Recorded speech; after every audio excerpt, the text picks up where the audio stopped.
Right, massive welcome to Simon Parkes with Jinn and Shadow Beings. Called Jinn in Islam, other names in different cultures and religions just possibly might describe the same entities. Maybe angels, demons, thought forms, archons, boggarts, spirits, aliens, many more. Tonight, as darkness falls, night draws in. Simon speaks of the mysterious and ancient jinn and shadow beings and gives us an update on his latest research on the UFO phenomenon. Please welcome Simon Parkes. Thank you very much.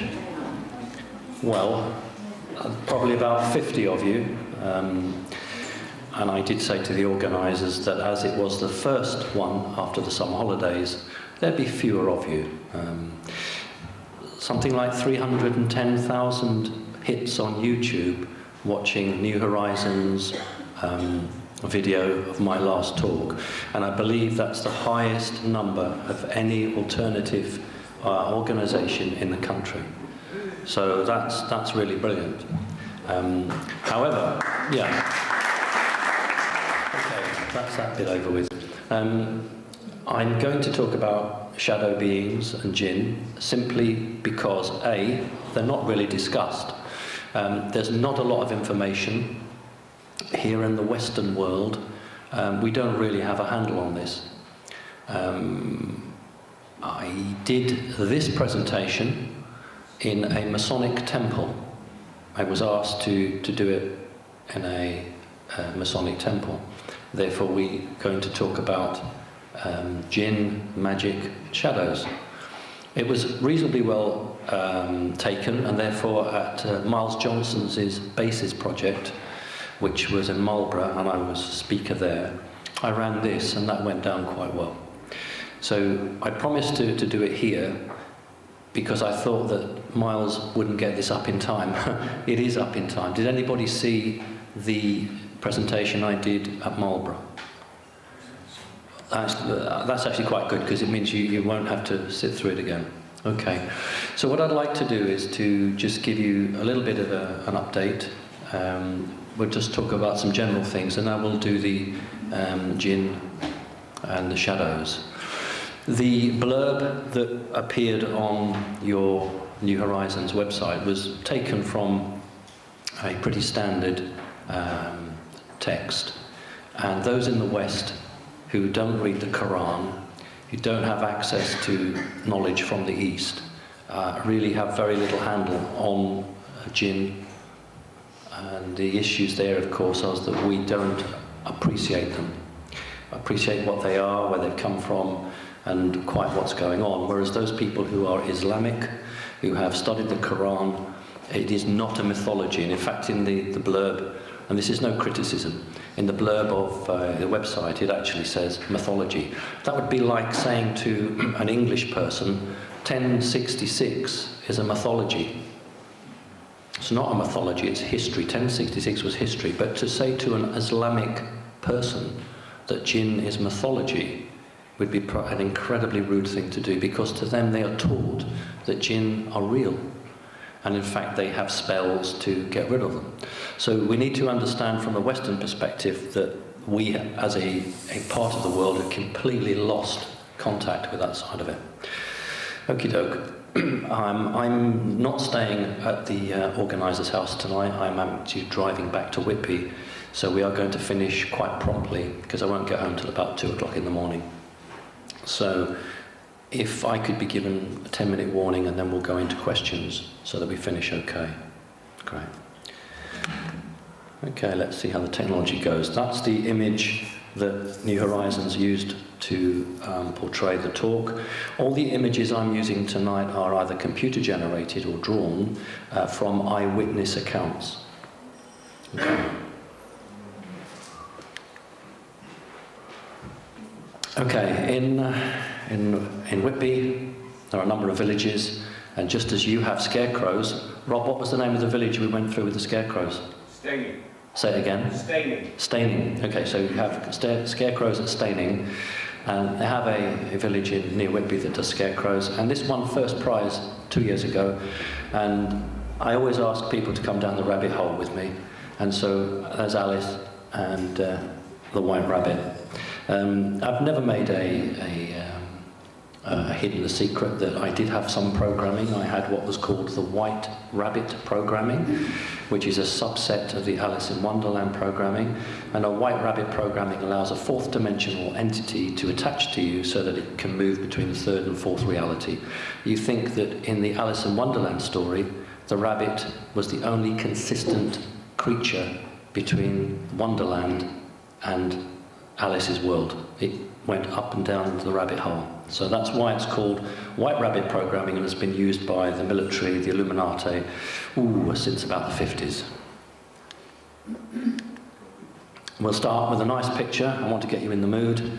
There's Her Majesty. It's an old picture, it's well known, but it's just worth reminding ourselves that as the gold bullion decreases in the Western world, except in Switzerland and China, the Queen now holds probably the largest amount of gold outside of those two countries, and you don't get pictures like this anymore.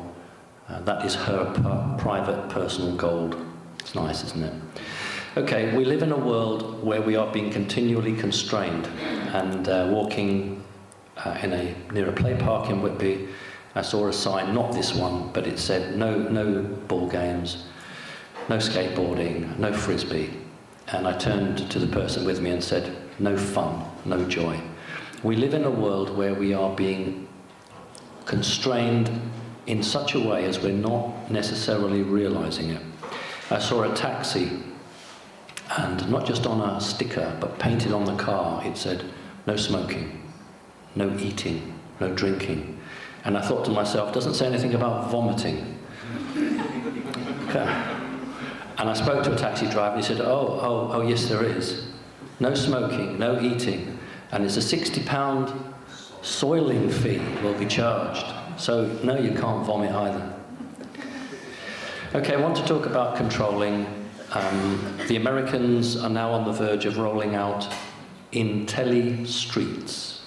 That's short for Intelligent Streets. In New York, to replace the entire street lighting columns, something like 230 to 250,000 streetlights are going to be replaced. Not with these. These are very sort of Victorian-looking things. They'll be very modern. But IntelliStreets are street lamps that have a microphone, can listen to your conversations as you walk past them, a camera to film you, a loudspeaker to talk to you. It will also give you digital instructions. The way they're selling them to government is by saying, look, you know what, when the sun rises on one side of the street, these streets lights will turn off automatically that half of the road that's lit. So it's an electrical saving. The reality is, ladies and gentlemen, that you are going to be spied on every time you walk down a road. So it's called IntelliStreets. Being rolled out in America, will be, come everywhere. So just be aware of that. Here's a nice way to tell people not to drop their fag butts. That's somebody that hasn't been imprinted with the Matrix. Somebody who can say, look, we've got rules, but let's not sort of be Colonel Blimp. Let's not threaten and shout and argue, and let's just do it in a clever way. You put the radio on, you put the television on, and it's fear, worry, concern. It doesn't matter whether it's the Archers on Radio 4, whether it's EastEnders, whether it's a serious news item. There are key words being dropped in now which are there to engender fear and disquiet. And if I didn't do what I do, I would just turn the news off completely and just would refuse to listen to it, because it's 90% lies. But I have to listen to it because I need to know what they're saying. This was chalked up. I didn't do it. I'm not artistic enough. This was chalked up in Whitby. Try to love all the people. Time to stop the hurt. Be here now. What's happening is that the children are changing. This is a young woman, I guess. The kids of today are very different from the kids of yesterday. In the height of my driving, teaching young people to drive, I was never bothered by a young person who said to me, "Why do I have to do that? Why do you want me to do that?" But to a person of my generation, that's incredibly challenging, and to the system, that's really, really quite worrying. And that's why young people actually are rebelling, not as the days of the flower power, but in a much more spiritual way. And these signs are appearing all over England, not just in Glastonbury where you would expect it, but in some of the most God-forsaken places like underground subways. And this is the hope for the future. It really is. Okay, this is a well-known photograph. It's the International Space Station. It's a posed picture. Every photograph coming from something that NASA is involved in will be posed. But the key why I'm showing you that is that the guy is on a computer screen and he has a screensaver.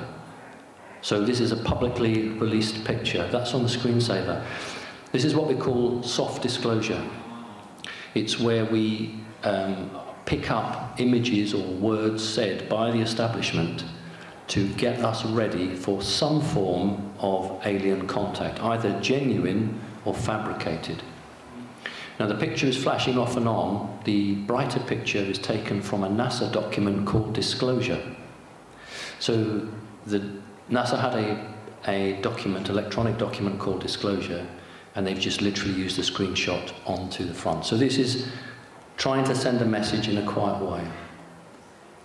You can Google this if you have the time to try and find it. Okay, I went public, as you may know, 3 years ago, and of course, the usual, the establishment turned on me and tried to make me out to be a Walter Mitty character or a crazy nut or whatever it is was the flavour of the month. And then, of course, I got invited to the top-secret radar base, and that was a game changer, because when the military invited me for a 3-hour tour of one of the most sensitive facilities, not just in Britain, but in the world, all the media who had been attempting to make a fool of me were absolutely, well, the carpet was pulled from under their feet. And I had a number of people from BBC, ITV, who would telephone me and say, we don't know what's going on, because we had a brief, excuse me, we had a brief to, take the discussions down a certain way, and now we find that the establishment are treating you very seriously. Is there anybody who didn't see the commemorative coin that I was presented with? Have you all seen this? You have? Okay, good. I'm going to pass it round again. What I didn't show was the little pun that CND were doing, which was Star Wars. Because CND knew that this wasn't just a space radar station to detect ballistic missiles. There was the potential for wars with other civilizations. And so they used to demonstrate at the height of the time saying, "Don't Star Wars." Very clever. But most people didn't understand what they were saying.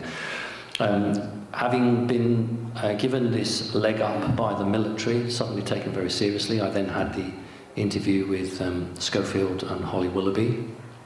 And that was the time that they didn't want any pictures of a reptilian shown to the public, but they were quite happy with the mantid. Very interesting. So, still can't talk about reptilians. And the new Pope took his inaugural speech, and he said, "I will baptize any aliens." Now, I was actually in Glastonbury, and at 6:30 in the morning, I got a phone call from the BBC. I was in the bath, saying, "The Pope's just said he'll baptize aliens. Can we have a comment?" That's how it's changed from being tried to make a fool of me. Now, when something like this happens, the establishment come to me for a comment. So that radar base was a big, big game changer. And it really made it very difficult for people who had tried to debunk the whole alien agenda. Okay, I have to choose my words carefully now. I attended the base's conference, and after I'd spoken, an American guy came up and said, could he buy me lunch? And that was quite good. And I was with a few friends. And he said that he represented a group of elite people who were multi-millionaires, multi-billionaires, who had asked him to come and have a chat with me. He was not their messenger, because that sounds rather belittling, and I don't mean it that way. I think he was their, their interface, because as he said, they will never meet you.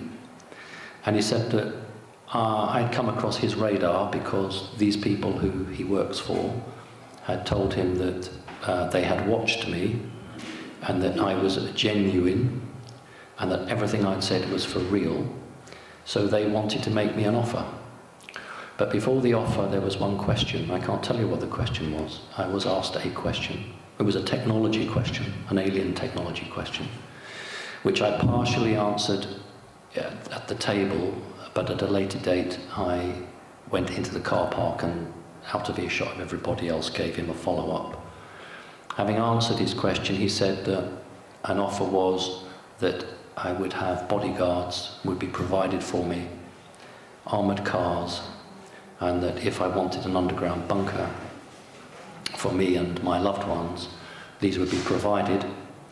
And normally there's a huge charge, but in my case it was for free. I don't know about the bunker. I'm quite tickled at flying around Britain in blacked out armoured cars. That quite tickles me. But this is a very genuine offer, and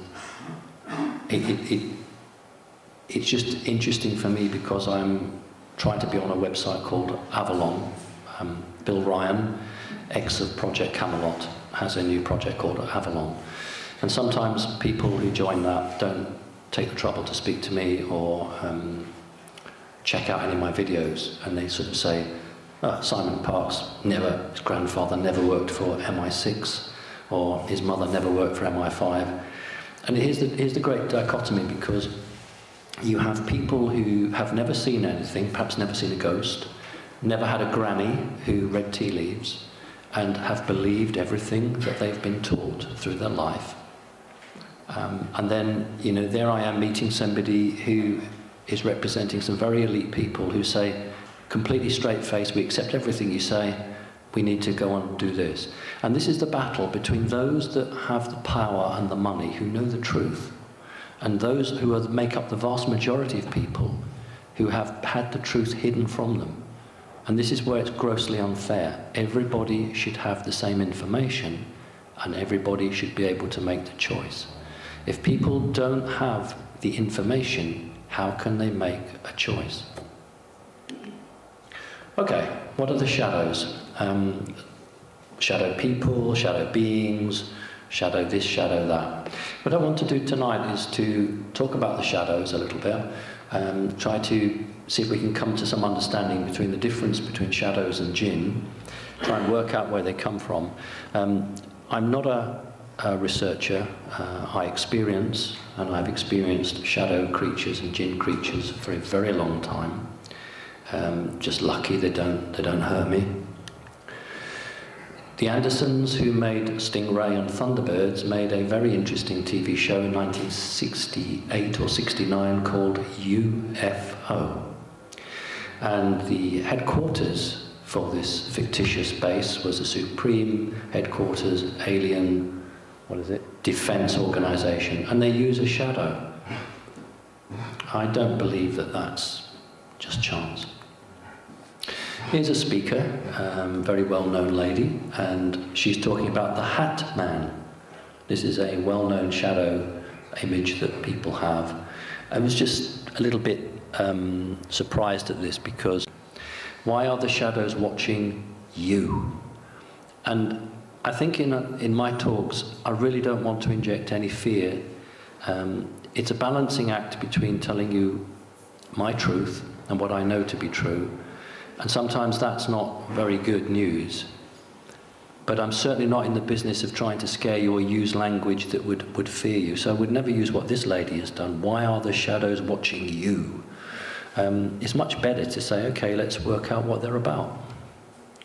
because, you know, we can't afford to be scared of anything.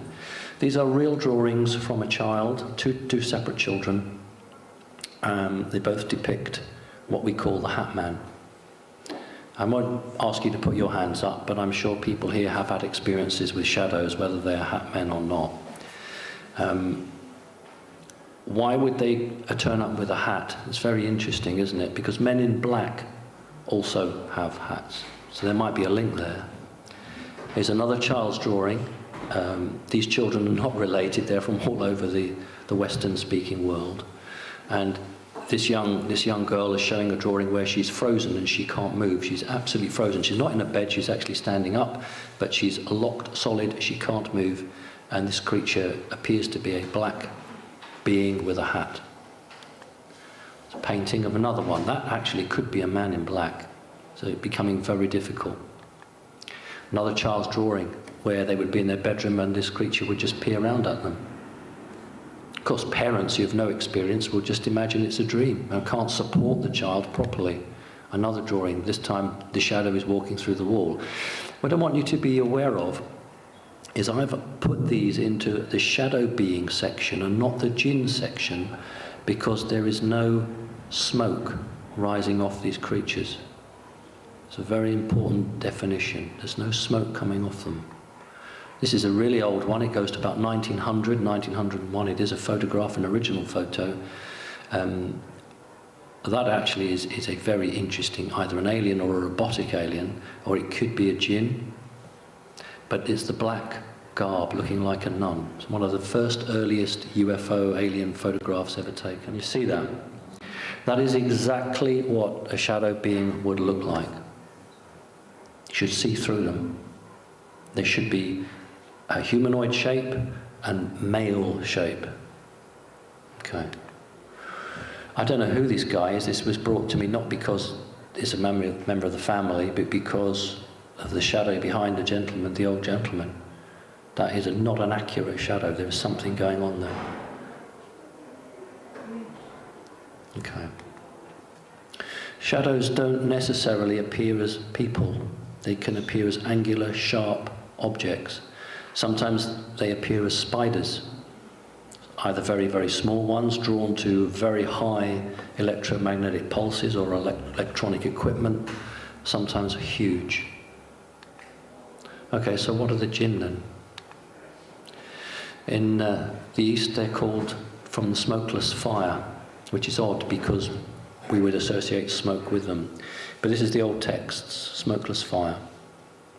Here is a very new, but reflecting a very old idea of a JiNN attempting to corrupt an imam or a holy man. The holy man is on a flying carpet, or he's actually down praying, and the JiNN is attempting to turn him. And that is exactly how the Quran sees these creatures, as those creatures that come down to cause trouble. And they are seen as beings that generally aren't very useful, but we'll talk more about that in a minute. We're all familiar with Aladdin. This is how children portray it. Remember, the word genie is just from the word jinn. So this is how close the link is, but how it's been lost in the West. And you go to a theatre, and because it's described as in blue, so the actor puts on a blue costume, plenty of smoke. We always associate smoke with the creature coming out of the lamp. Here we have some very nice digital artwork based on people's experiences. You have a face coming out. Now, it's put to the lamp because that's the pun. The reality is it wouldn't necessarily come out of a lamp, but we'll talk a bit more about that. That's another one. This is really good because you've got two eyes, a face, and the right elbow and arm coming out. So there is a head and a body, and the rest of the body is just a trail of smoke. I'm not sure about the blue colour. I think that's because Aladdin's genie was blue. In Hungary, which is, you know, a bit more towards the east than we are, they have stamps, and there's Aladdin. So in this country, Aladdin is seen as something that you go to a pantomime, but in other countries it's actually seen as something very, very serious. This is the picture that New Horizons used to introduce the talk. It's a very useful one. We can see that there are 4 digits on the hand, and it has reptilian-like traits. There's another one with a very pointed, what's like hair, and it's coming out from somewhere, again, trail of body. Since the Renaissance, classical artists have drawn the female who's being visited by a demonic entity, and the creature that's depicted there be a jinn. Hat man and a hooded figure, now these have smoke rising from them. So I don't consider these shadow beings, I consider these jinn. So here we have a problem, because we've seen pictures of the Hat Man that have been drawn by experiencers who show no smoke coming off them, yet here we have some. So do we have a situation where some jinn are pretending to be shadow beings? That's my drawing, which you should perhaps be familiar with now. And I always called him my smoke man. I never said he was a shadow being. It was the researchers who said, oh, that's a shadow being. But I've clearly drawn him with smoke coming off his body. I think that's a jinn. That's my own personal view. Here's someone else's drawing of another thing they've seen. That's very, very, very, very similar to mine. And also this one has red eyes and the smoke is coming off them. I think that's definitely a jinn. Here's another drawing of a mother and 2 children. And this is a very humanoid looking creature, but the smoke coming off it. I would say that was a jinn. I would say that was a jinn because if you look down to its arm, you can see smoke coming off it. This is not a real photo, this is a representation. This is a real photo. 2 pictures. First one, this black mass, which doesn't appear to be anything at all, and then when we look at this, you can most definitely detect and the smoke coming up. So that would be a jinn. Remember, you can catch things on a camera that your eye doesn't record onto your brain. So your eye sees these things, but the brain doesn't always imprint it to remember it. And that is quite a nice picture. Animals often appear in people's rooms. And if it's not an alien actually going into your mind and making you think that there's an animal in your room, and I've had that when I was having an implant put into my hand, and I got very upset with the way the skin was opening out to take the implant. The alien went into my mind and I had a cheetah and a giraffe in the room. They weren't in the room, but in my mind I saw them, and it allowed them to do what they needed to do. This is a representation of somebody who's, I think, has seen a jinn, and the jinn is having a problem working out what to do with the tail. Okay? Because they just don't always get it. That's quite an interesting character. I would say that was a jinn pretending to be a wolf. Again, that's taken from someone's descriptions. And this drawing, which you should be familiar with, this is the young woman who now works for the Rothschild, who they sent to me because she had a jinn possession. She also had 6 alternate personalities.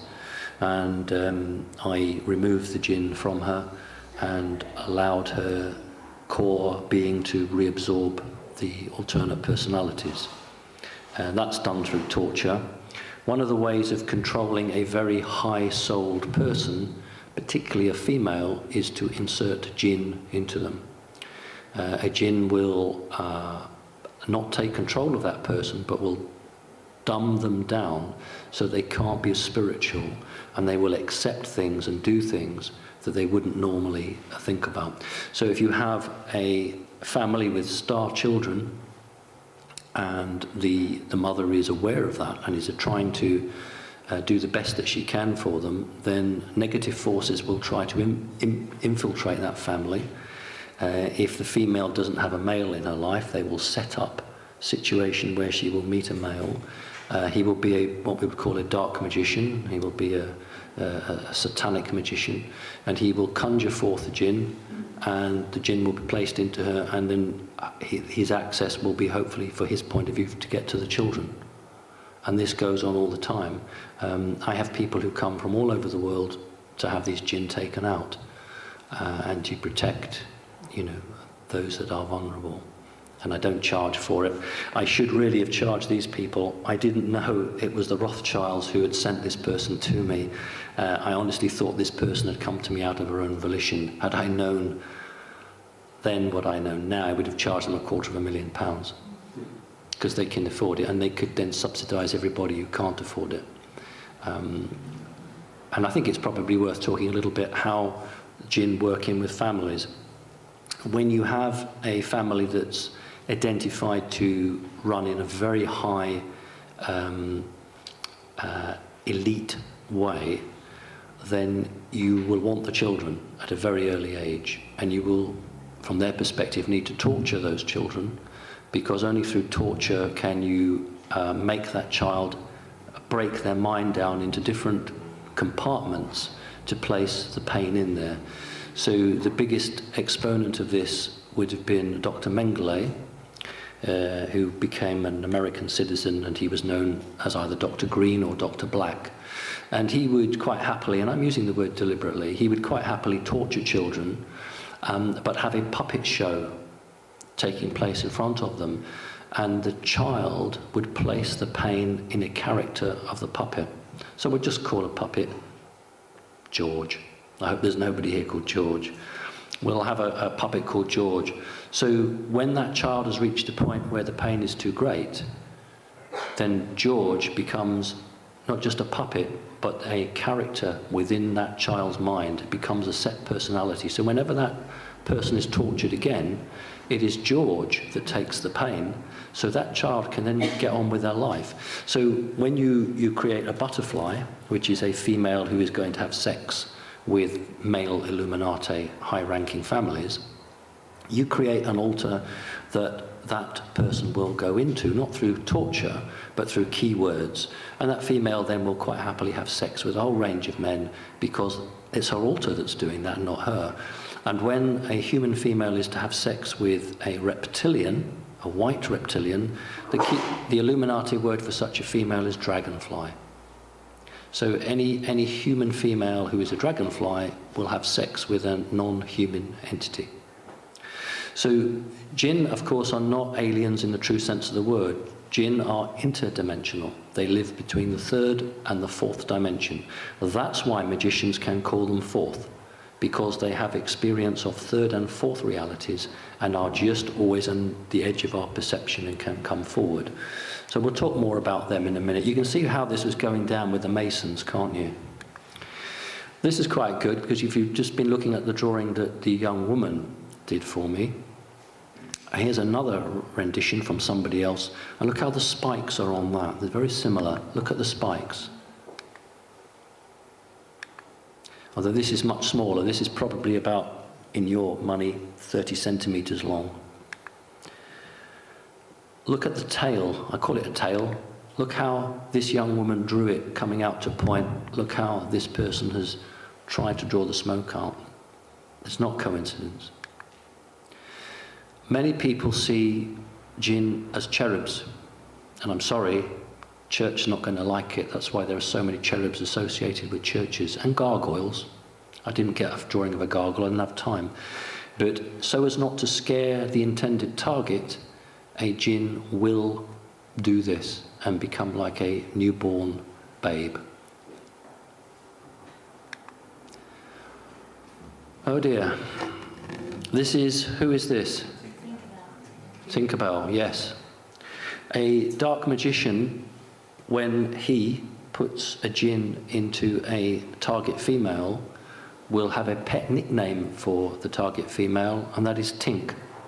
So any female who is referred to as Tink is carrying a Tinkerbell, which means a JiNN. And again, these people will exhibit it in certain ways. And one of the ways is their eyes going black. So not the white parts of the eyes, but the iris going absolutely black. That's when they have a demonic possession. Ted Heath had one of those. Yeah, this is quite common, and we'll talk about how they're conjured in a minute.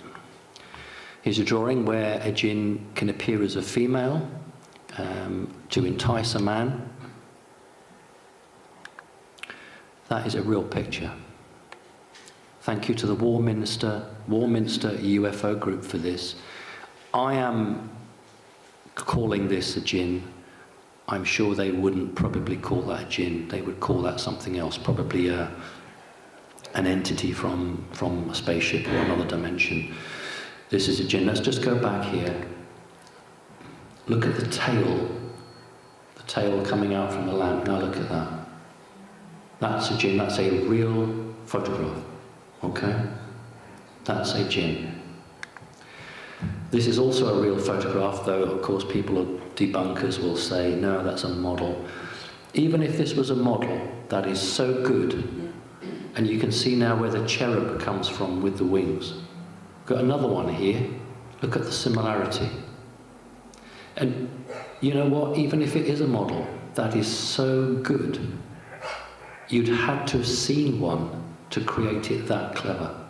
You would have to have experience with them. Not far from where I live is a city called Lincoln, and hidden up in the cathedral is the famous Lincoln imp, and it's been carved there for many hundreds of years. It looks just like that. Think of all the gargoyles on the outside of churches. Tony Z sent me this picture. It's now available on the internet. I have used it before and I'll continue to use it. I'm sure those who don't want the subject will say that's a very big fish. The story that goes with this is that this creature was killing the villagers, and the only way they could kill it was putting thin wire, and it was decapitated. A JiNN will look like that. The best way to describe it is as a piranha fish. When a JiNN doesn't like you, that's its real self. When it wants to connect with you, it might be a cherub, it might be the drawing that I showed you of the young woman who now works for the Rothschilds, like a little fairy, depending on what its roles are with you. So, okay, why there's so much JiNN activity around me? When I have Skype sessions with people who are psychic, they will often see things going on behind me.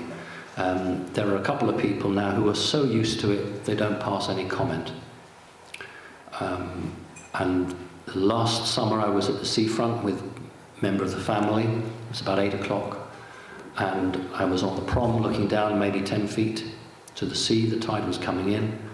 And you know a JiNN because the way your eyes are constructed, you have cones in the front and rods at the side.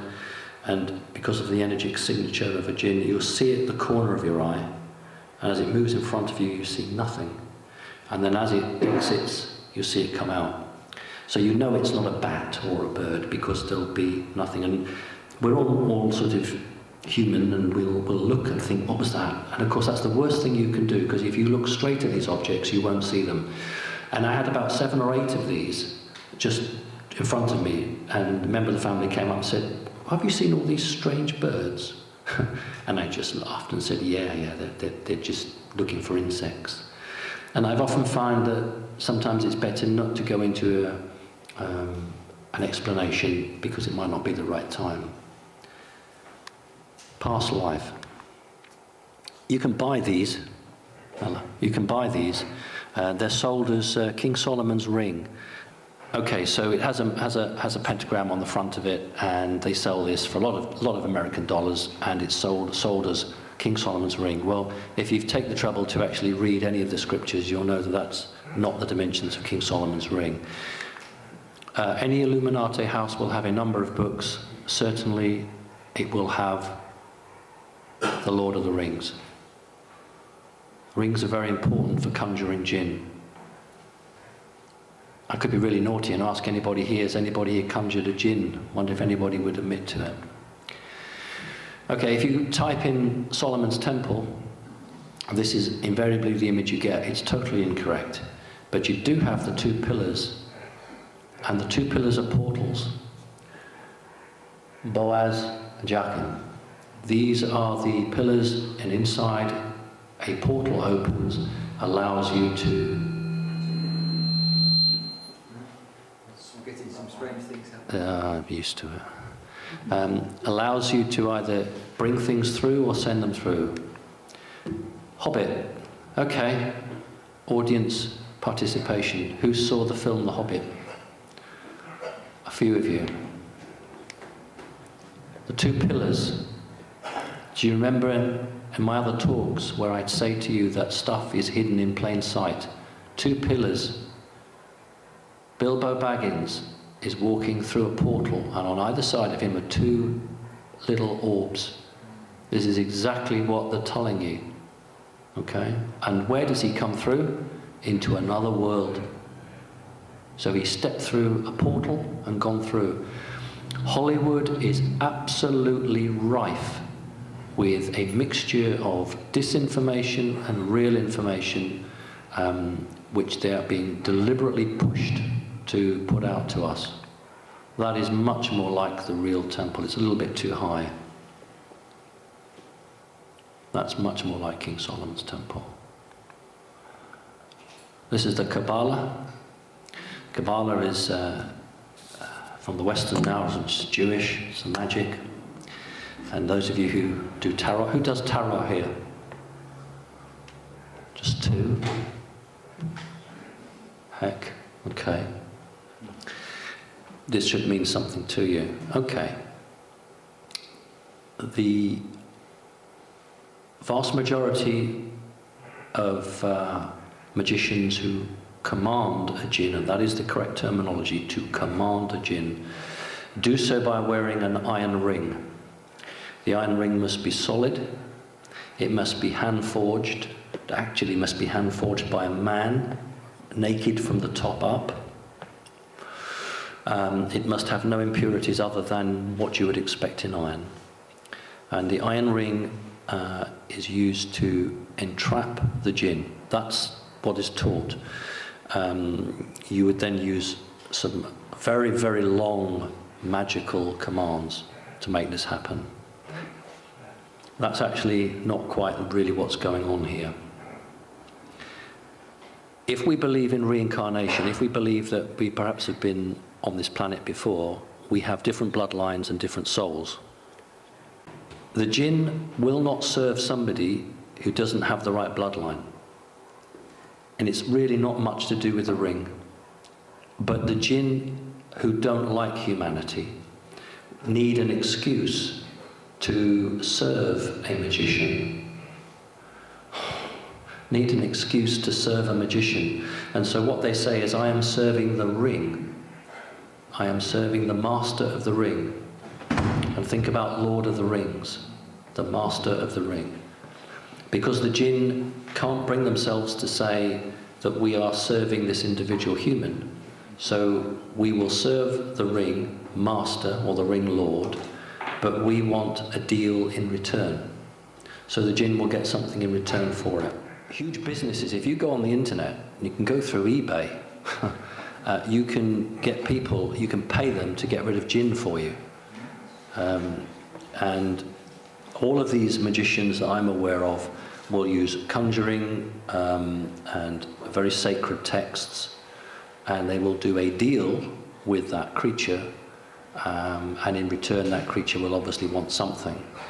And many people would be surprised at just how many are possessed by what you would call a demonic spirit. It's a jinn, because everything from in the Far East, where, say in Turkey, a businessman reneges on a deal, then the equivalent of the mafioso won't come round and shoot him up.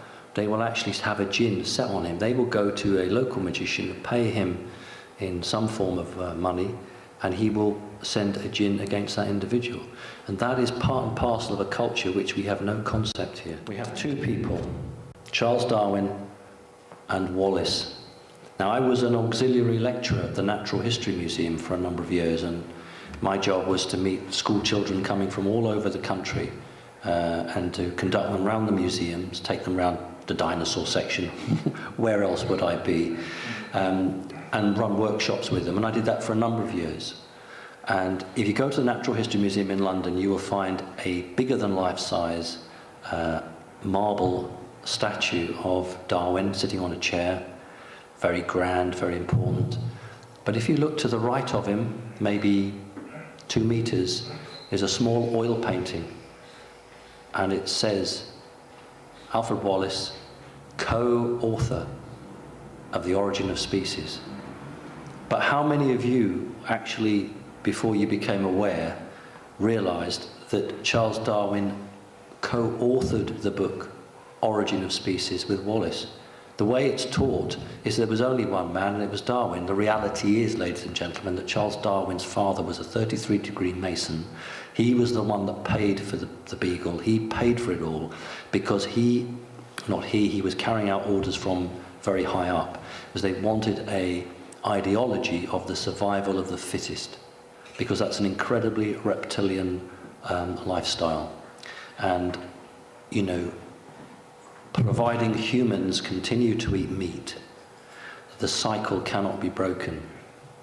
So for those of you who are not too squeamish, if we can accept that some forms of reptilians will consume human flesh, that's okay, because you humans are consuming other animal flesh, and so the circle doesn't get broken. So we have a situation where Wallace said, I can go along with evolution of species for everything but humans. This is impossible. And Wallace was completely frozen out.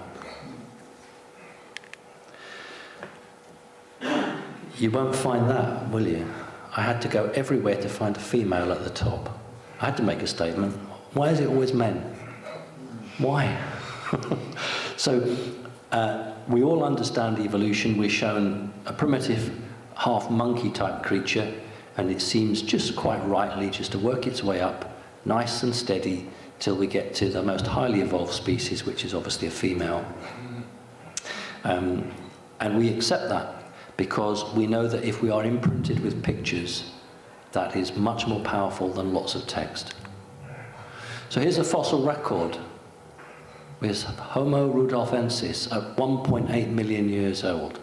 He's not a particularly handsome-looking beast, is he? This is from the Natural History Museum. This isn't from, you know, some crazy art place. So that's what it looked like 1.8 million years ago. That's another one. Paranthropus, about 2.2 million to 1.8 million years ago. So what in God's name happened at 1.9 million years ago? If you put this gentleman in a suit and a hat, he could go in to somewhere and buy a coffee and could get away with it. It is not possible for a creature to evolve from something very primitive to something much more advanced without outside intervention. Okay. I'm not trying to take anything away from humankind. My own view is that humans were here a long time ago in a very evolved form and were tricked and were, for want of a better word, dumbed down. In other words, the 12 plus strands of DNA were reduced to make human creatures incapable of evolving spiritually, forget who they were, where they came from, what they were capable of, and were just there to do the bidding of somebody else. Now, of course, things are very different. Humans are energetically creating or reconnecting their DNA strands. People are questioning, people are aware, people are not taking the BS anymore. We know when we're being lied to and we don't like it. The problem is that we are not the establishment, we are individuals. And most of us don't believe in violence. Whereas the establishment does believe in violence and has what appears to be all the strings, all the cards. And I'm often asked, you know, how do we get out of this mess? We went from a Stone Age culture of what's called pebble tools, and literally overnight to, when I say overnight, we're talking 100,000 years, to what's called the hand axe culture. It may not look much to you, ladies and gentlemen, but this was an incredible evolutionary jump to go from a roughly hewn pebble to a beautiful created stone, what we call a hand axe. The brain will have had to have been changed dramatically. That doesn't occur naturally. If you think about a wolf a natural wolf now is exactly as it was 12,000 years ago. That hasn't evolved to change. But if you take a dog like a German Shepherd and look back 100 years after humans have been breeding it towards a set pattern, look how that dog's changed. Those of you who have dogs, look how they have changed from what they really were in a very, very short period of time. That is with external intervention. And that is exactly what's occurred to the human race. External intervention. So in other words, we think, oh, I'm really superior, we're really clever, we're not like the monkeys. Yeah, but are you as clever as when you were in Lemuria or where you were in Atlantis? You've got a rough deal. Those of you who do tarot, we talked about tarot. There's a very nice set called the, well, let's go around it this way first of all. There was a guy called Aleister Crowley, who you may well know of. And he was a very interesting magician, dark magician. He actually tried to work for MI5. And he maintained that Winston Churchill's V for Victory was actually created by him. There is some truth in that. And there are a number of tarot sets. He created one called the Thoth Tarot, which is perhaps one of the closest to real magic that you might get. And there are a number of other spin-offs. This one actually shows a reptile at the Tree of Knowledge and Eve. So this is the downfall of mankind. These is called the lower arcani cards, and these cards have generally just been devoid of pictures, but using cards held by a sect called the Golden Dawn, which was something set up by Aleister Crowley. For the first time these cards have come up, and it's called the Liberty Deck. Liberty Deck. And so these are images that have been held sacred and now are being released to the public. So we have Eve, the Tree of Knowledge, and a reptile. There's 4 more cards, and the one on the right shows a reptilian creature with his hands outstretched. Why would you use reptilian-type creatures in a tarot set unless you knew something that the vast majority of the public didn't know? Okay. You remember I was just saying to you that sometimes it amuses me that people question some of the things I say the most. I don't mind people questioning me on subjects they should do, but for instance, my grandfather, you know, there are some people who say I never had a grandfather. My daughter worked for an organisation very closely with the British Army. She's not there at the moment. Her boss was a brigadier. And she had access to information that we wouldn't have. And she found a photograph of my grandfather. I'm going to actually pass it around because it's brilliant. It's taken in 1941. He's a British consul in India, getting into a car. It's obviously a posed picture. But it shows what information is held on people and is not released, but only certain people have it. So I'm just going to pass that around. I was a driving instructor for a number of years, and when you become a driving instructor, you have to have a special driving license. And when I applied to the DVLA for my driving license, they had a real problem with me because they said, we have no record of you in any school in England. In fact, you don't exist. And it sort of made it very difficult. I had to wait something like 3 months for my special license to come through. And it only came through because I was able to find a document that proved that I was here in those days.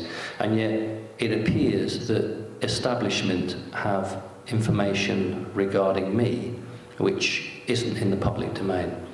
So I guess when this physical body dies, I will be completely expunged from the records. I'll exist on YouTube or whatever there is, but from an establishment's point of view, I will never have been to school here, I'll have never had a doctor here. And that's what they do with people they don't like. They just wash them away. Okay, we're going to have a quick tea break. Thank you. Thank you. 1965, then, I was visited by what I call the smoke man. We could call it a JiNN. The creature appeared to me, the drawing that I showed you, probably about 6 foot tall, 2 little eyes, just pointy hands, pointy legs like a star, black with ethereal smoke continually rising from it but not dissipating out. The creature came through the window, glided towards me, no movement of legs, just glided towards me. And this creature was not dissimilar to something I'd seen before, so I was more comfortable with it. I was always, as a child, very scared by something the first time, because I had no association with that particular creature. But after I'd visited, or they'd visited me for more than 2 or 3 times, I became familiar with them, and if the subject is not hurt, then why would you be scared? If you take a cat or a dog to the vet, they're only scared because things happen to them there they don't like. But the very first time you take a dog or a cat, unless they're psychic, they'll be quite happy. So if a child is not harmed in any way, then it won't respond with the fear reaction. So this creature would communicate telepathically. I don't even recall it having a mouth, or nose for that matter. And I asked it what it was, and it said, "I am your teacher. I am here to make you better." To which, as a 5-year-old child, I replied, "I'm not ill or not sick." And the creature replied, "To make your mind better." And for the next 3 months, this creature would interact with me, and I'll give you a description of that interaction. But over that period of time, my education in school, I've been in the first year of real school, 5 years, 6 years old, went right down the pan. So much so that the teachers were very concerned about me, and I had special lessons in school. My grandfather, who had a bob or two, paid for an English teacher to come to the house on Saturday and a math teacher on the Sunday, and I developed what we would now call dyslexia, though it wasn't termed that, during this period of time. After the end of the 3 months, then a very strange thing happened. My reading age at the age of 5 shot up to 12. Although my spelling has never been good, and my handwriting has always been pretty awful. But this is the period that I would have what we would call dyslexia. Right, the creature's objective was to get me to predict the future. We would play what we call the arm game, The creature would stand in front of me and ask me to copy it. So it would hold its arm out to think of a clock face behind me, and that would be, what would that be? 3 o'clock or 9 o'clock? My dyslexia, you see, backwards. So it would hold its arm out like that, and I would copy it. And then its other arm might go up to what might be 2 o'clock, and I would copy it. And it would be doing it at this speed, and that's just a copy.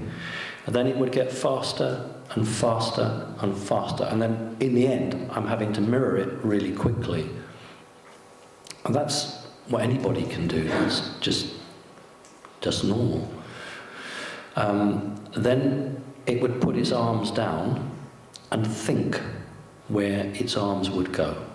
So it would send me a picture that its arm would be at 2 o'clock, and then I would be having to react to where it's sending me the picture. Towards the end of the training program, it said to me, "I want you to put your arms where I would put my arms if I was going to."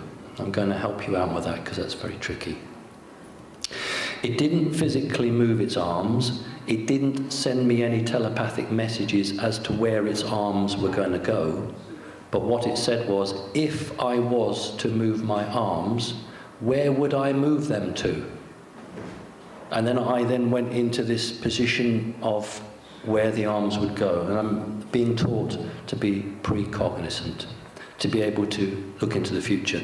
So my established education went right down because what was being developed was another part of me, which is absolutely a million miles away from what's stuffed down people's throats in the education world. At the end of the interaction period, then something had changed, but it didn't affect me in school in that sense of the word, although the dyslexia has always been with me from that point, and it's never going to go away. And that was a sort of the time frame where I would be in bed and I would look at the lamp or the light hanging from a single flex, and the French windows would be open and there would be a gentle breeze blowing through and the lamp would be spinning clockwise, and I would lie in bed and think, well, I don't want it going clockwise, I want to make it go anti-clockwise. So this is not the sort of standard behaviour. So we'd sort of sit there, and sometimes I was successful, sometimes I wasn't. But I would attempt to make it turn the other way. Now this is totally different from a satanic magician who will hold his hands up like this, and the audience will see stars on the end of each of his fingers, because that isn't really happening, it's gone into your mind. One real example would be in a hall in December, when the subject of the attack and two friends were in a hall, and this is December, and this magician and a butterfly appeared and flew around the hall. And one guy who was much more psychically aware, much more spiritual, realized that he just didn't know why consciously, but he had to get this thing and not let anyone else touch it. And he quickly went and got it in his hand and took it outside, and the magician was absolutely furious that the intended target hadn't done that. There was no butterfly in that room, but in the minds of the people, they saw a butterfly. And here in the Western world, it's almost inconceivable that another human, another person, can enter not just one mind, but a group mind, and make them all think they see the same thing. When I was at the Amash, when I was part of the Amash group, and I left that because I was being attacked left, right and centre, not because I was being attacked, but because the damage it was doing to people who were my very good friends and who were being turned against me off and on like a switch. And I'm never prepared to put other people in the firing line because I've become a target, so I will withdraw myself. But in this period of time when I was with Amash, I'd been organised for a hypnotherapist to come over from Ireland, and I became somewhat concerned at the remit of the hypnotherapist, and I asked the hypnotherapist, you know, well, what's your plan? And he said, well, I'm going to break everybody's contact with their alien connections, whether they like it or not. And interestingly enough, there was a 3 to 4 minute video of him on YouTube. He's incredibly successful. He doesn't do the usual stop smoking, don't be scared of heights. He works for American corporations who hypnotherapize their top businessmen to be really good businessmen. People don't realize that that's what big corporations do. And there's a 2-minute video of him, and he's with a group of college kids. And he stands up and he points and he gets one of the kids up, he's about 18 or 19, and he says, copy me. And he says, turn around and point and say after me, I can point at the door because I am in control. It's on YouTube. And afterwards, I'll tell you the name of the person. I'm not doing it publicly. I can point at the door because I am in control. Okay, no swinging of a watch or circles turning. Then the young man says, I can point at the door because I am under control. It took 15 seconds to get that young man under control. This is the power, and a lot of these stage magicians are actually really true, really genuine. I mean, in the 50s it was always ants in the pants. you know, people would go up on stage and the magician would say, "You've got ants in your pants," and they would jump around. And everybody thought, yeah, it's a set-up. Actually, there are developed humans out there who can do that. And it's often thought that, you know, when you're a new age or you're spiritually aware, you're a good person, you give up meat, and you are ethical. And it's hard to understand that some of the most negative people on the planet also give up meat. Because when you give up meat, it actually increases your spiritual ability. But if you're a magician and you give up meat, it increases your magical powers. So that's why any true Illuminati person doesn't eat meat. No true magician should ever eat meat. Hitler never ate meat. So it isn't just the good people, for want of a better word, it's those who have a different agenda. We live in a world where we are faced with two choices, good or evil. The reality is, you know, what the hell is good and what the hell is evil? We have a very contrived notion, and we decide what side of the fence we're on. The reality is, and it is a real reality, that unless we engage with those that have a different view to us, we cannot actually change the balance. The project that I did this presentation for is a genuine project called The Vault, and I'm going to give them a bit of a plug, whether they like it or not. It's a wonderful project based in a Masonic temple. Now, contrary to public belief, 99.999% of the Masons are very good people. I'm going to repeat that. The vast majority of Freemasons are very good people. Just like any other organization, it's the very top echelons. Freemasons give up their time for nothing to do community jobs, community good. In my own town where I live, if it wasn't for the Freemasons, there wouldn't be what we call a charitable Boxing Day dip. In Whitby, people dress up in costumes, which they create themselves, and they run in on Boxing Day into the sea, and they raise money for charity. It only happens because the Freemasons actually provide everything free of charge.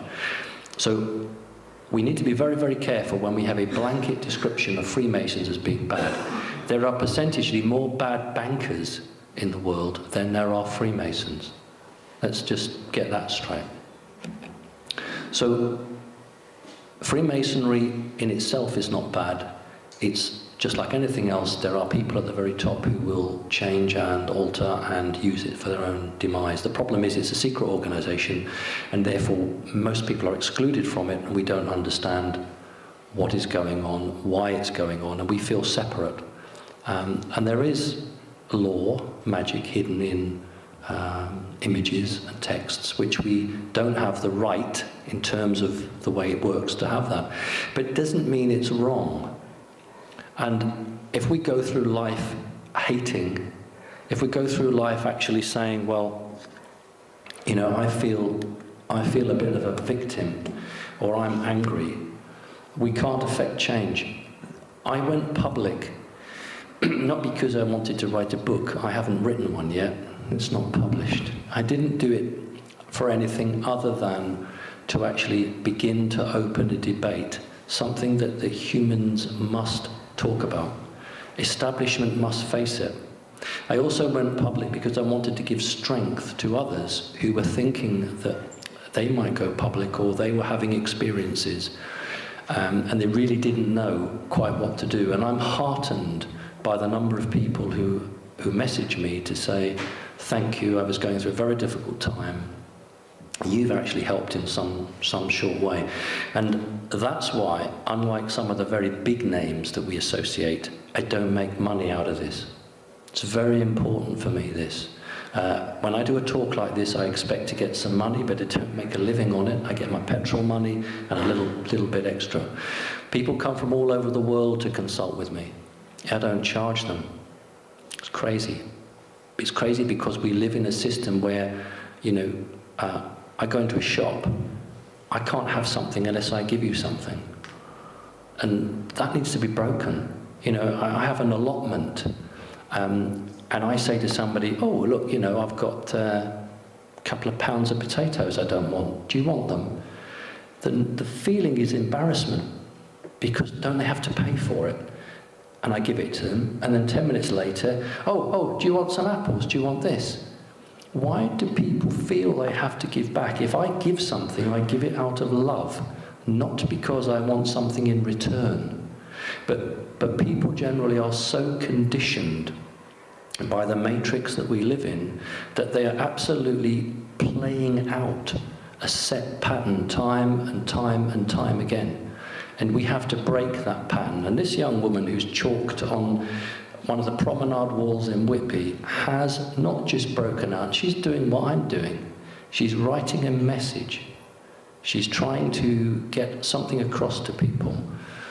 Those of you who have had hard times with entities of any sort know that if you can project love, the creature will just disappear, because there's nothing for it to feed on. In ancient Rome, people slaughtered each other in the arena. If we'd had the right equipment, we would have looked all around the top of the arena. You would have seen it absolutely thickly populated with entities absorbing death from the bloody spectacle taking place. And as long as humans can create that through violence and wars, why would these creatures go? Why would they leave you? You're giving them everything they want, not you, because you are awake, that's why you're here. But until humanity realizes what is happening on this planet, it is fighting a battle, and I'm using language that we use in the 3D, aren't I? We're fighting a battle that we don't understand. Come back to what I said earlier, people say to me, what should we do? And they want to take up arms, they want to demonstrate, they want to do this. No, you need to go inside yourself, and you need to change. You need to actually project forgiveness, love. That's the hardest thing. It's very hard.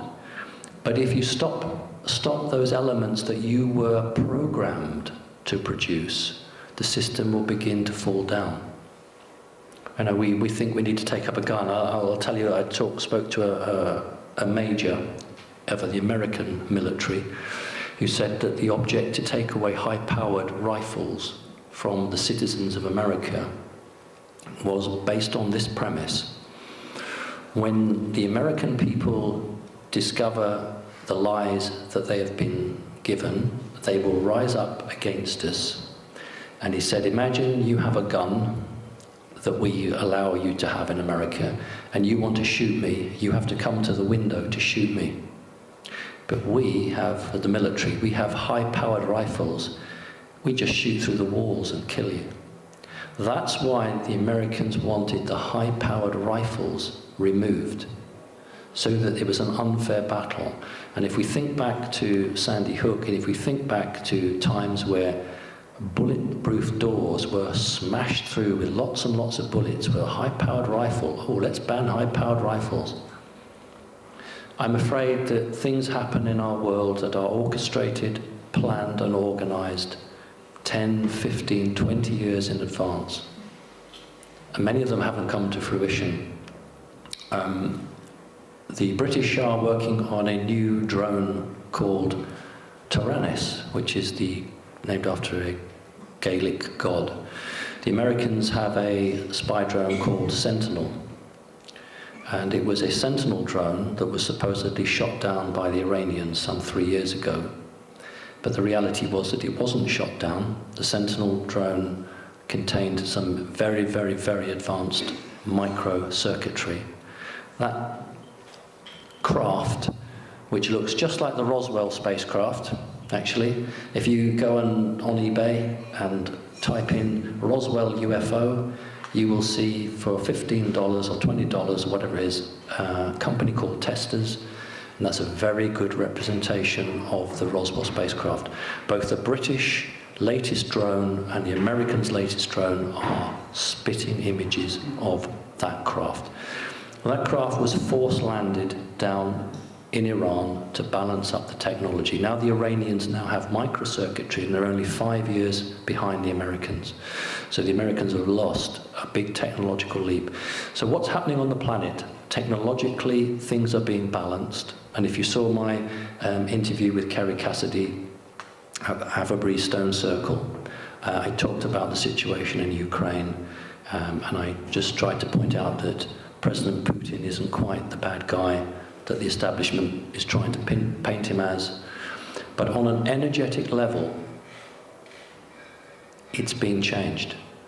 More and more people they're not rebelling. What they're saying is, I don't want this world anymore. And think about the word mindfulness. How many community centres now are springing up teaching mindfulness? Because, you know, if you're a businessman or businesswoman, it's okay to say, oh, my life is so stressed, I want something different, I'll go and do this mindfulness Buddhist training. Because that's the first stage. They can do that. They can't say, I want to completely change my lifestyle, I want to meditate, etc., etc. That comes later.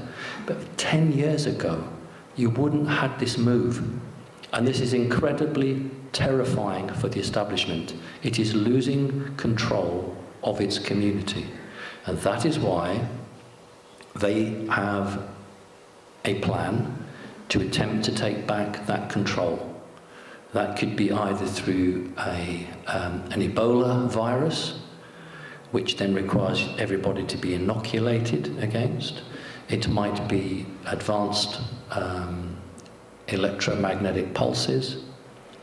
It might be something else. But I want you all, as we draw to a close now, to be on your guard, to be aware that as they run out of time, so they become more desperate. And as they become more desperate, they become more obvious.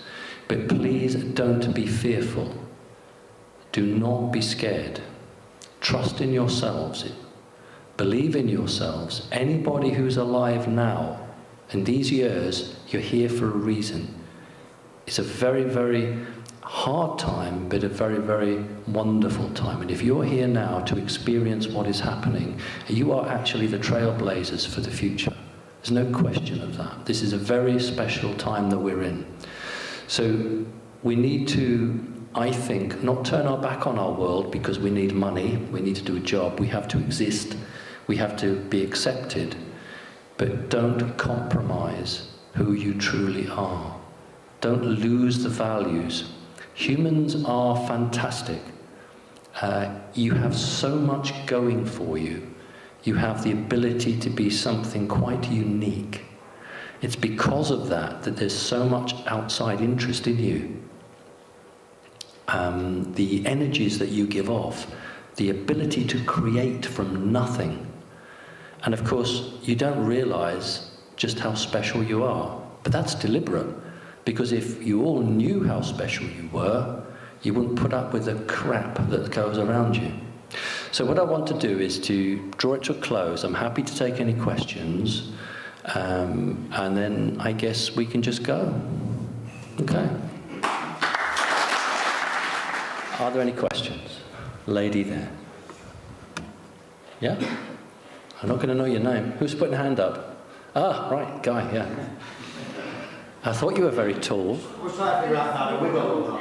Have you heard or do you have any opinion of a race of ETs called the Velon? I didn't use that during my talk on the JiNN. I'm quite happy to go along with the term Velon. They are a master race who are expert at subverting, lying and tricking. They manipulate other races. They're energetic. They use their intellect to obtain what they want. So they're parasites. Yes, I absolutely agree that they exist. And these are the creatures that need to be starved of energy. Because, you know what? They'll just move on somewhere else. As a 5-year-old, did you actually communicate with your parents as to what was going on? Well, my father left the family before I was 1 year old. And my mother never remarried, never had another boyfriend. She said to me her job was just to bring me up. I communicated to her the spaceships I'd seen and the creatures I'd seen, and she would always say to me, draw them, then I will show them to the people I work with. That's what she would do. The earliest memory that I have would be, in terms of sort of cognizant, would be 1963, when we lived in a place called Hove, which was in Sussex, by the seaside. And I can remember that my mother wasn't there, and what I would now call a JiNN came through the wall, and this is the very first time I'd seen a JiNN in this shape. So we're talking about the traditional black shape, and that actually quite scared me because I'd never seen one before. But it didn't get the reaction it wanted. It didn't want to scare me. So in my mind, it changed into a policeman. And that made me more scary. But you have to remember in 1963, the police were a lot more friendly with the communities. And this creature, I already had a psychic link, and I could tell the creature was not panicking, but couldn't understand why this new image wasn't making me settled. Because it's a policeman, they protect you, why are you scared of me? I got more and more upset, it changed into a clown. And the image I got in my head was like clowns throwing buckets of feathers and custard pies and all that. What these creatures don't understand is that in the big top with 500 other kids all screaming, that's really funny. But when something walks through your wall and changes, it's not in the right context. But these creatures don't understand that. So I became absolutely terrified. And I ran for the door to get out. And these creatures don't actually walk when they're energetic, they glide. And it just cut me straight off. So then I went and hid behind the sofa and crawled into the fetal position, absolutely terrified. And then I heard my name being called. And then I peeped out, and what I saw was a hand holding a rod this long, and I looked into it as a crystal on the end, and each facet illuminated in clockwise blue. And when the circle had connected, a blue light shot out, and that's me gone. And the next thing I know, I'm floating, literally floating out of the room. The next memory is I'm in a metal room, no sharp corners, no dust. We lived in a Victorian house. And what appeared to be the sofa from which I'd been behind. And a dear old lady sitting in front of me, stroking my hand. Dear old lady, very odd. And giving me toys. So I'm sitting there with this dear old lady who I don't know who she is, and I've got toys. And after a while I think, well, this isn't right. Where's my mother? And as soon as I think, where's my mother appears. And the old lady points and says, there's your mother, look. And then I look, and sure enough, there's my mother. But at the moment I look at her, her face changes. And I see a completely different face, an alien face. And this is where we get this knowledge, or this term about Simon Parkes' mother was an alien. Of course, the media never understood it, and I'm going to explain it to you in detail, as we've got 5 minutes. So the figure in front of me has a face which looks like my mother, dressed like my mother, and then changes to that of an alien face, what we would call a mantis face. And it switches, but each time it switches, the human face stays for shorter and shorter period until we've got long periods with the alien face. And the telepathic message I get every time I see my mother's face is, this is your mother. But when I see the alien face, this is your real mother. And then I just jump up, run to the alien, hold my hands out, remember I'm 3 years old, and shout, mummy, mummy, mummy, come and see my toys. And the creature bends down, picks me up and says, you are truly loved, etc., etc., etc. Because I had accepted it as my mother in its alien face. So from that moment onwards, it never had to come in disguise to me because I had accepted it. And as a young child, 3 years old, I called my human mother Daddy. Because why would I call her Mummy? I already had a mother. And then you got to, by the age of I was 4, this just wasn't right, and you learned that this isn't acceptable. So I am the way I am because I have accepted these creatures. I didn't have a nervous breakdown or a mental breakdown, and because obviously what's inside me isn't very particularly earth human. So I can connect with these creatures and I don't get stressed, as humans do. When I did the television interview, which I put the clip up for, I have a funny story where I say to people that I was being interviewed by Holly Willoughby and co, and just before the cameras roll, they count down 20, 19, 18, and they count down. And the girls who do the makeup have these fantastic belts around their waist, and brush delight. I mean, they've got hundreds of brushes, makeup brushes, all the rest of it. And the camera guy's shouting out, 10, 9. And she comes up to me to powder my face, and she stops. And she says, "You're not sweating." I said, "No, I'm not like you." So that's how I've coped, because the stuff I've seen, the stuff that happens to me every day, and the interactions don't knock me down, because my connections aren't just here on Earth. Okay. Any last questions? Hi. We often associate these sort of creatures with UFOs, whereas UFO sighting, like Amstel. What's the association? Are they aliens in disguise? Are they little creatures? So some JiNN will pretend to be aliens. Some military, my lab, will take people, and the people think they've been taken by aliens when they've actually been taken by military people. The UFOs, there's a guy called Charles Hall who spoke on a probe twice now, or 3 times, and he's an American guy, and he worked on Area 51, and he was a weatherman, and he talked about the tall greys. The tall greys are your genuine ET. That means they come here in real time. It takes the tall greys between 18 and 20 years to travel from their planet to here. That's real time, 20 years. The creatures that I interact with couldn't do that. It would take them thousands of years. So they use a portal. They come from the 4th dimension to the 3rd dimension through a portal, just like that. Boom. Because why should they wait? They're not going to wait 20 years.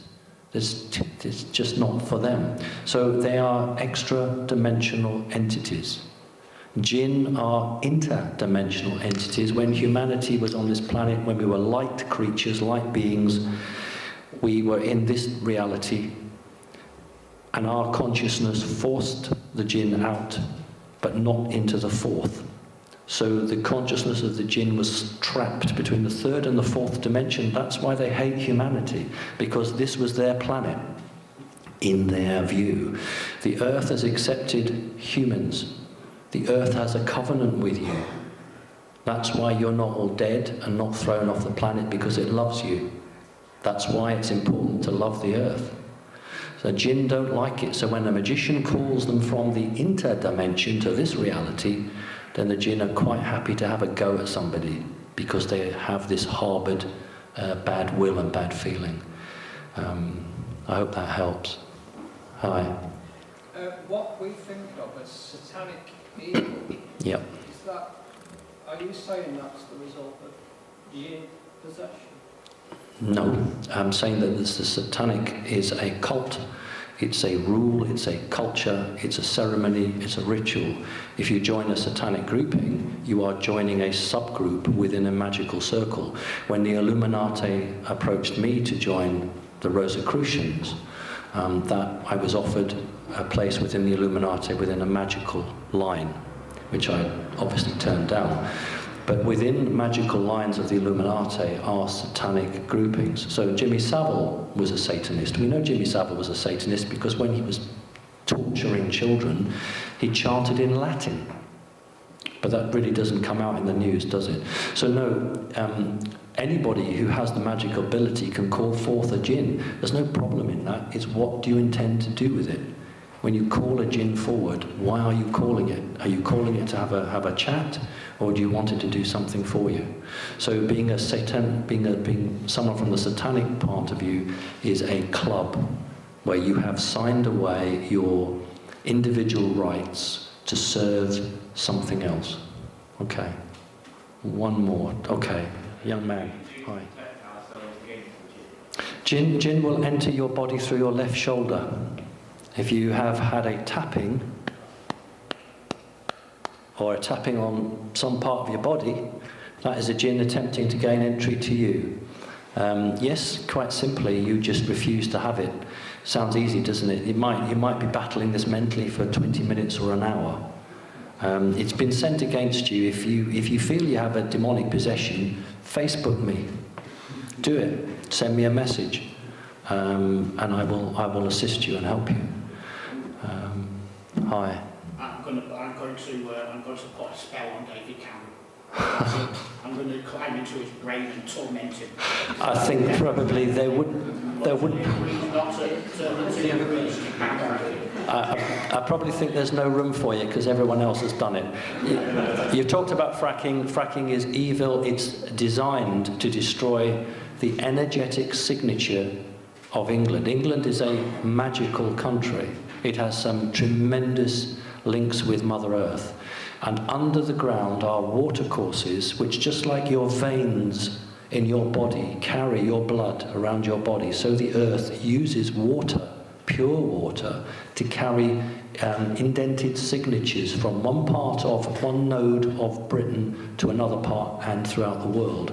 So their plan is to put crap into the waterways to block up the arteries and therefore to break the contact between the people of Earth and England and the planet. France has banned fracking. Germany has banned fracking. The companies who want to frack in Britain are French. So they're quite happy to destroy our country, but not theirs. Why would any government allow this to happen? Because there's an agenda which is not in the newspapers. Ladies and gentlemen, it is now 9:59. Thank you ever so much. Thank you.